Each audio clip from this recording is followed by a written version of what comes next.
성경 스바냐 3장 1절부터 8절 말씀입니다. 패역하고 더러운 곳 포악한 그 성읍이 화 있을진저 그가 명령을 듣지 아니하며 교훈을 받지 아니하며 여호와를 의뢰하지 아니하며 자기 하나님에게 가까이 나아가지 아니하였도다. 그 가운데 방백들은 부르짖는 사자요 그의 재판장들은 이튿날까지 남겨두는 것이 없는 저녁일이요 그의 선지자들은 경솔하고 간사한 사람들이요 그의 제사장들은 성소를 더럽히고 율법을 범하였도다. 그 가운데 계시는 여호와는 의로우사 불의를 행하지 아니하시고 아침마다 빠짐없이 자기의 공의를 비추시거늘 불의한 자는 수치를 알지 못하는도다. 내가 여러 나라를 끊어버렸으므로 그들의 망대가 파괴되었고 내가 그들의 거리를 비게 하여 지나가는 자가 없게 하였으므로 그들의 모든 성읍이 황폐하며 사람이 없으며 거주할 자가 없게 되었느니라. 내가 이르기를 너는 오직 나를 경외하고 교훈을 받으라. 그리하면 내가 형벌을 내리기로 정하기는 하였지만 너의 거처가 끊어지지 아니하리라 하였으나 그들이 부지런히 그들의 모든 행위를 더럽게 하였느니라. 나 여호와가 말하노라. 그러므로 내가 일어나 벌할 날까지 너희는 나를 기다리라. 내가 뜻을 정하고 나의 분노와 모든 진노를 쏟으려고 여러 나라를 소집하며 왕국들을 모으리라. 온 땅이 나의 질투의 불에 소멸되리라. 아멘. 오늘 말씀 스바냐 3장 1절부터 8절 말씀입니다. 오늘 말씀은 악인을 심판하는 것과 의인을 구원하기 위해서 예언하신 이제 스바냐 마지막 장의 전반부입니다. 스바냐는 세 장으로 이루어져서 이제 한 장씩 1장, 2장, 3장에서 이 전반부, 중반부, 후반부 이렇게 볼 수가 나누어질 수 있습니다. 그래서 오늘 마지막 후반부에서 이제 후반 부분에서 이제 전반 앞쪽에 있는 그런 내용입니다. 여기서는 타락한 이스라엘의 수도 예루살렘에 대한 심판에 관한 이야기 그리고 종말론적 여호와의 날 온 세상에 대한 심판에 대한 예언이 기록이 되어 있습니다. 이미 앞에서 제시된 심판 내용으로 이스라엘과 만민에 대한 온 백성에 대한 하나님의 심판을 다시 제시하는 이유 이것은 모두에 대한 심판이 반드시 임한다라는 사실을 강조하기 위한 것입니다. 먼저 1절은 타락한 이스라엘의 수도 예루살렘에 대한 저주의 선언입니다. 이 1절은 예루살렘에 대하여 패역하고 더러운 곳, 포악한 성읍이라고 표현하고 있는데 이것은 당시 예루살렘이 이스라엘의 수도로서의 기능을 상실하고 하나님에 대한 반역, 우상숭배가 넘치는 그런 악행의 중심지가 되었다라는 것을 잘 보여줍니다. 또 2절부터 5절 말씀은 여호와를 거부한 예루살렘의 근본적인 범죄와 지도자들의 악행 등에 대해서 이야기합니다. 예루살렘의 타락상을 열거하는 내용이 바로 2절부터 5절 말씀입니다. 여기서 제시하는 예루살렘의 죄는 무엇입니까? 예루살렘 지역 거민 전체가 하나님을 거부하고 버렸다라는 것입니다. 그리고 하나님의 교훈을 가르쳐야 할 정치, 종교 지도자들이 탐욕에 젖어서 악을 일삼는 그러한 모습을 가졌다라는 이야기입니다. 여기서 이스라엘의 지도자 그룹을 네 그룹으로 언급하는데 방백, 재판장 및 정치 지도자들이라면 선지자와 제사장은 종교 지도자들입니다. 이 가운데 정치 지도자들의 악행은 예루살렘을 포악한 성읍이 되게 했다면 종교 지도자들은 예루살렘을 패역하고 더러운 곳이 되게 하는데 결정적인 역할을 했다는 것을 볼 수 있습니다.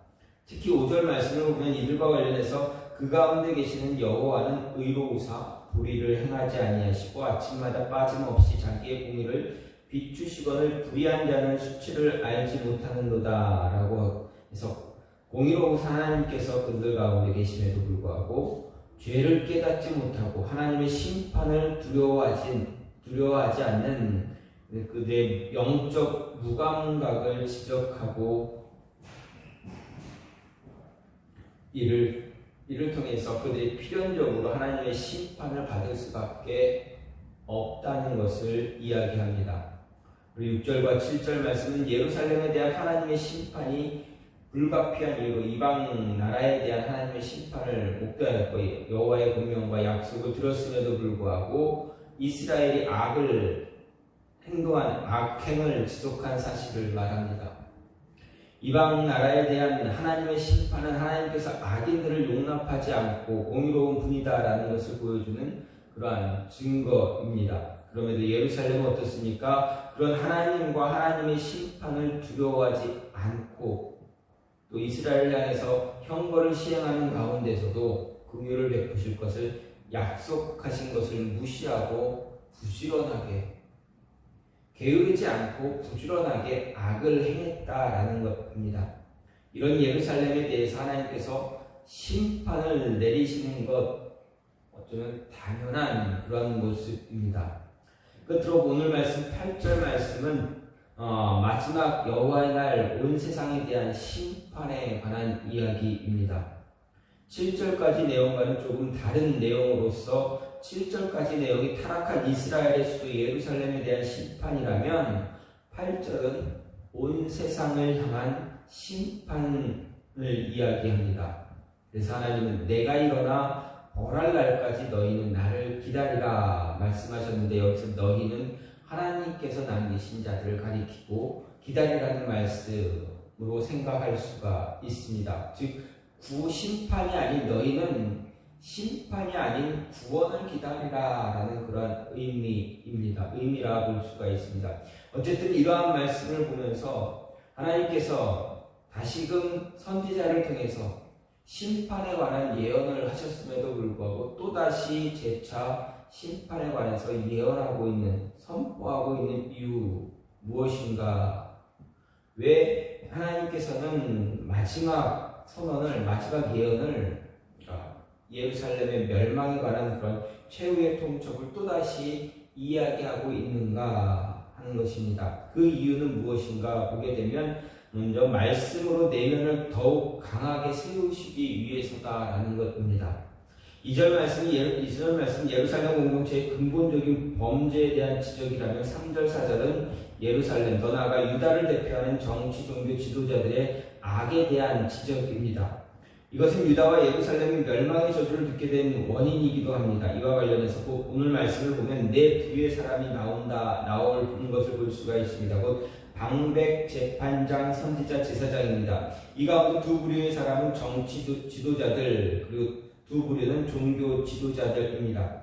그리고 이 네 부류의 사람들은 다른 한편으로는 유다 전체를 대표한다라고 할 수가 있습니다. 그런데 오늘 말씀은 이들이 한결같이 악을 행했다 이야기합니다. 말씀을 더 자세히 보게 되면 먼저 제시되는 방백들은 부르짖는 사자에 비유되고 있습니다. 근데 이 이유는 비유되고 있는 모습은 백성들을 보살펴야 할 그들이 오히려 백성들을 위협하고 잔혹하게 행한 그런 것을 염두에 둔 표현입니다. 또 재판장들은 이튿날까지 남겨두는 것 없이 남겨두는 것이 없는 저녁 1위에 비유되고 있는데 그것은 역시 방백들과 결탁해서 백성들로 하여금 도저히 살 수 없을 정도로 철저하게 백성들의 삶을 뭉개는 그런 것을 보여주는 그런 내용입니다.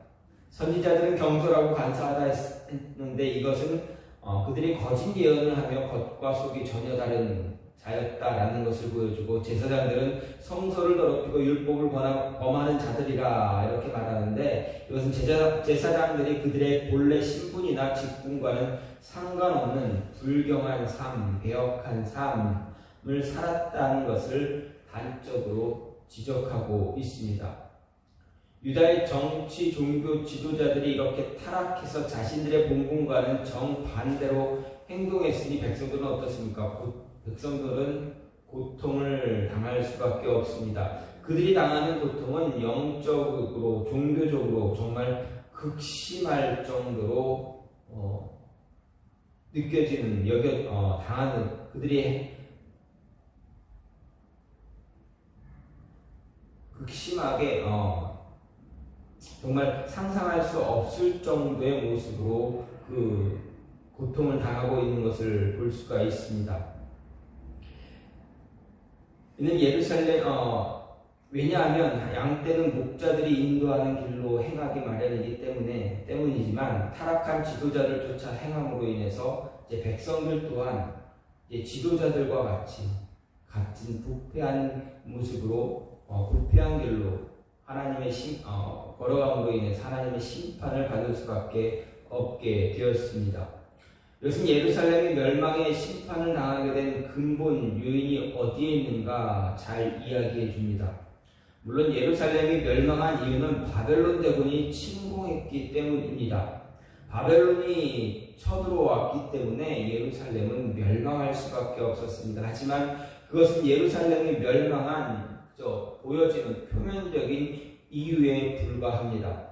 바벨론은 단지 하나님의 심판의 도구일 뿐이고 예루살렘을 멸망에 이르게 한 것은 바로 그들의 내부의 내면의 죄였다라는 것입니다. 예루살렘의 타락으로 말미암은 내적 부패가 바로 예루살렘을 멸망시키게 하는 근본 요인이었다라는 이야기입니다. 만약 그들이 부패하지 않았다면, 그들이 회개하고 하나님께 돌아왔다면 그들은 바벨론보다 더 강한 나라가 쳐들어와도 침공해도 절대 멸망하지 않는 그러한 나라였을 것입니다. 왜 그렇습니까? 하나님께서 그들과 함께 하시기 때문입니다. 그렇게 하나님은 최후의 통첩을 선지자를 통해서 전달하셨습니다. 이렇게 볼 때 여호와 하나님은 이스라엘로 하여금 타락한 자신들의 삶을 깨닫고 회개해서 돌아오게 하시기 위해 마지막으로 멸망의 예언을 또다시 하고 계시는 것입니다. 그렇다면 이 선언을 들은 이스라엘 공동체, 이스라엘의 지도자들 어떻게 됩니까? 속히 자신들의 죄를 회개하고 하나님께 돌아서야만 했습니다. 자신들의 부패함을 돌이켜서 죄를 멀리하고 내면을 더욱 강하게 세움으로 인해서 어떤 유혹에도 흔들림이 없는 그러한 믿음의 모습, 신앙의 모습을 갖추어야 했다라는 것입니다. 하나님께서 거듭해서 이러한 멸망에 관한 예언을 주신 그 이유는 바로 이런 이유 때문입니다. 돌이켜서 하나님께 돌아와 내면을 더욱더 강하게 만들라라는 이유가 있는 것입니다. 또한 자신의 수치를 돌아보게 하기 위해서 하나님은 또다시 이렇게 반복적으로 멸망에 관한 예언을 하고 있습니다. 5절 말씀을 보면 선지자는 하나님께서 이스라엘 백성들 가운데 계시고 의로우시고 불의를 행하지 않으신다 이야기합니다. 그리고 아침마다 빠짐없이 자기의 공의를 비추신다 말씀하셨습니다. 여기서 제시된 표현들은 앞서 제시된 이스라엘 백성들의 범죄, 타락, 그들이 저지른 악행과 선명한 대조를 형성하는 것으로 하나님의 성품과 하나님의 행사가 한결같이 의롭고 완전하다라는 것을 이야기해 줍니다. 그렇다면 이런 사실을 선지자가 지적한 이유가 무엇인가? 그것은 1차적으로 이스라엘 백성들, 특히 이스라엘 지도자들의 악을 더 선명하게 부각시키기 위한 것입니다.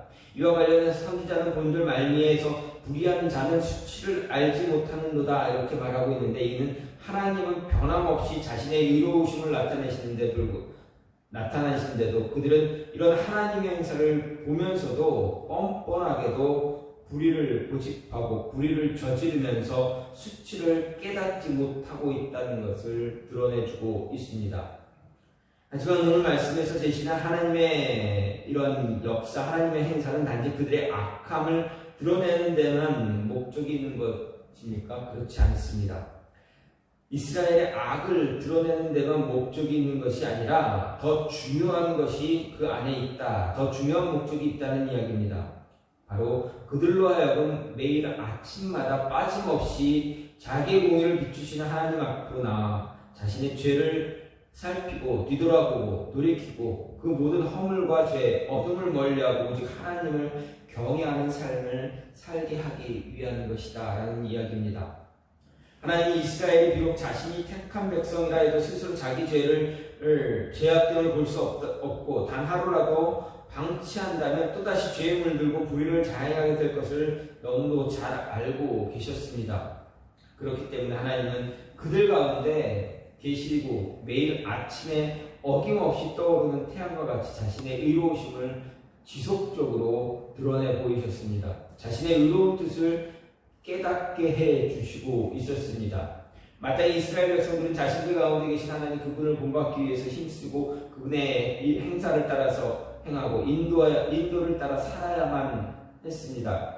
그럴 때 그들은 비로소 하나님의 택함 받은 백성으로 의로운 삶, 하나님의 백성다운 삶, 영광스러움과 의로우심을 드러내는 그러한 복된 삶을 살 수 있게 됩니다. 이는 오늘 우리들 역시 마찬가지입니다. 과거 율법 아래에서 살던 구약 이스라엘 백성들보다 더 분명히 우리는 하나님의 임재, 우리 가운데 임재하신 하나님을 우리는 분명하게 경험하고 바라보고 있습니다. 곧 하나님의 아들로 사람이 되셔서 우리와 함께 거하신 예수님, 예수 그리스도, 아버지의 영이시고 아들의 보내신 영이신 성령께서 늘 우리 심령 가운데 임재하시기에 우리를 거룩한 길, 의로운 길로 매 순간 늘 인도하심을 알고 있습니다. 우리는 우리 가운데 임하셔서 자신의 그런 모습을 드러내시고 알리시고 인도하시는 그런 하나님의 성품과 뜻, 의로우심과 거룩하심을 잘 헤아려서 그것을 따라 본받아 살아야 한다는 것입니다. 성경을 보면 성공적인 삶을 사는 사람들, 신앙의 정절을 지키고 오직 말씀으로 살았던 사람들, 우리가 본을 받아야 할 사람들이 소개되어 있는 것을 볼 수가 있습니다. 그들이 그처럼 복된 삶을 살 수 있고 우리 앞에 모본이 되는 그런 인물로 세워졌던 것은 다른 이유가 있는 것이 아닙니다. 오직 한 가지, 하나님의 성품과 뜻, 하나님의 의로우심을 헤아려서 악을 멀리하고 의를 지켜 행했기 때문입니다. 그래서 아침에 일어나는 듯이 하나님의 뜻을 묻고 이른 아침부터 하루를 마치기까지 의로운 일에 열심을 내며 살았기 때문입니다. 오늘 우리 역시 그 같은 삶을 살아야 한다라는 것입니다. 그것이 진정 하나님을 알고 하나님을 섬기는 성도의 합당한 삶의 자세입니다.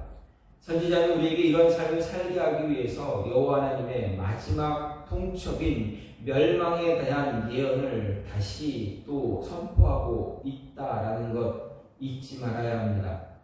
하나님의 예언은, 멸망에 관한 하나님의 예언은 우리를 영원한 곳으로 인도하기 위한 것입니다.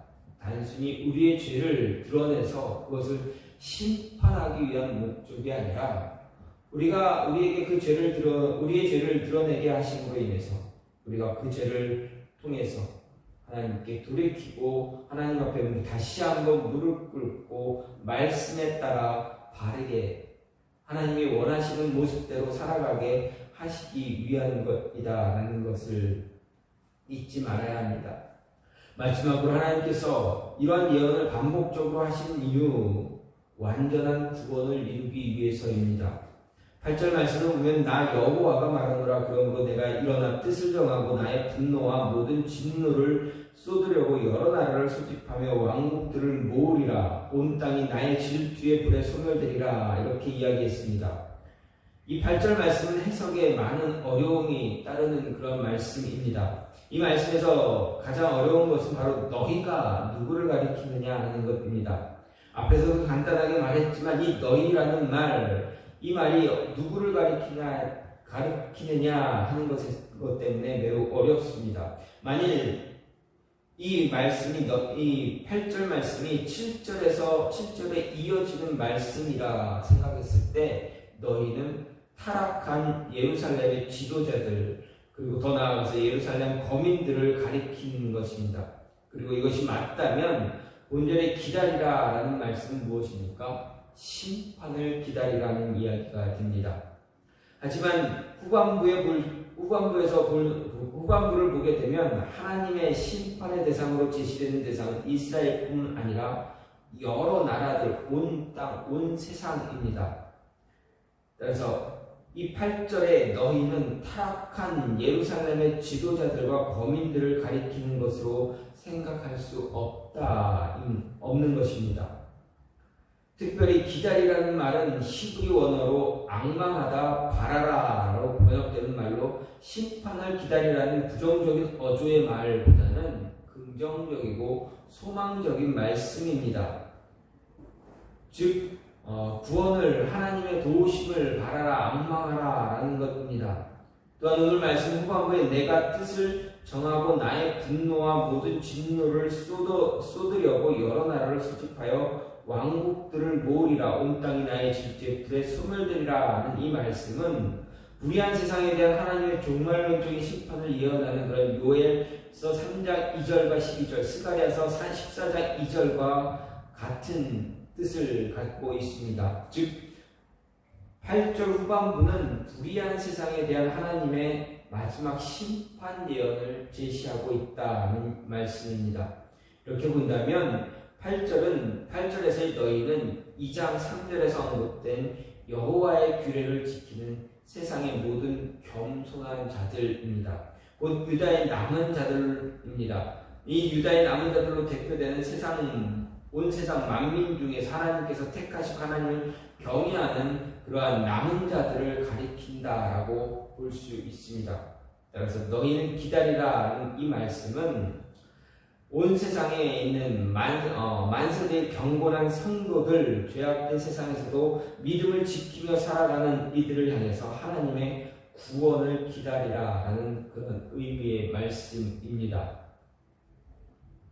하나님 장차 예루살렘의 타락한 종교 지도자들로 상징되는 가라지와 같은 거짓 선지자들, 그리고 거짓 신자들, 여러 나라와 왕국이 상징하는 세상의 모든 불의한 세력을 심판하고 그들에게 억압과 학대를 받는 하나님을 경외하는 남은 자들을 구원하실 것입니다. 그러니 따라서 성도들은 우리는 사단이 공중고세를 잡고 있는 세상에서 그들의 사단의 사주를 받은 자들에 의해서 억압과 학대를 받을 때 낙심하거나 좌절하지 말고, 또한 신앙을 포기하지 말고 다만 하나님의 약속을 굳게 의지하고 소망 중에 인내함으로 구원의 날을 기다려야 한다라는 것입니다. 그날은 곧 불의한 세상에 대해서 심판날이지만 성도들, 하나님의 자녀들, 그리스도인들, 저와 여러분들, 하나님을 기다리는 믿음의 사람들에게는 바로 구원의 날입니다. 하나님은 불의한 세상을 심판하심으로 자기를 경외하는 경건한 자들을 구원하신다 말씀하신 것입니다. 이 날이 이르기까지 우리에게 필요한 것 바로 소망을 굳게 붙드는 것입니다. 인내하는 것입니다. 그래서 하나님께서 선지자를 통해서 이렇게 반복적으로 멸망에 관한, 심판에 관한 예언을 하신 이유, 그것은 그 궁극적인 목적은 구원을 위한 하나님의 메시지라는 것입니다. 오늘 말씀에서 보게 되면 하나님께서는 반복적인 심판의 예언을 반복적으로 하시면서 하나님의 백성인 그리스도인들, 성도들, 저와 여러분에게 무엇을 요구하시는가? 말씀으로 내면을 더욱 강하게 하기를 원하십니다. 더 말씀으로 더 유혹에 넘어가지 않도록 우리 스스로를 잘 세울 수 있기를 원하십니다. 그리고 우리 스스로를 돌아보게 하심으로 인해서 죄로부터 멀어지고 하나님께 더 가까이 갈 수 있는, 하나님과 함께 동행할 수 있는 자가 되기를 원하십니다. 그리고 완전한 구원을 이루기 위해서 우리에게 끊임없이 심판에 관한, 멸망에 관한 예언을 주신다라는 것입니다. 이 예언을 통해서 우리가 그리스도인들이, 바로 저와 여러분들이 하나님께 온전히 돌아서서 말씀에 의해 살아갈 수 있는 그러한 자들 되기를 원하시기 때문에 그렇다라는 것입니다. 하나님의 심판에 관한 말씀은 구원을 위한 하나님의 말씀입니다.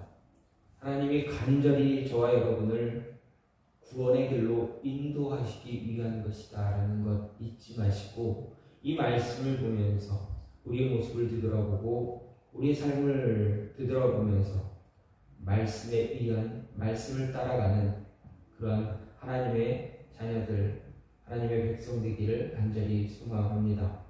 이 시간 같이 기도하기 원하는 것은 하나님,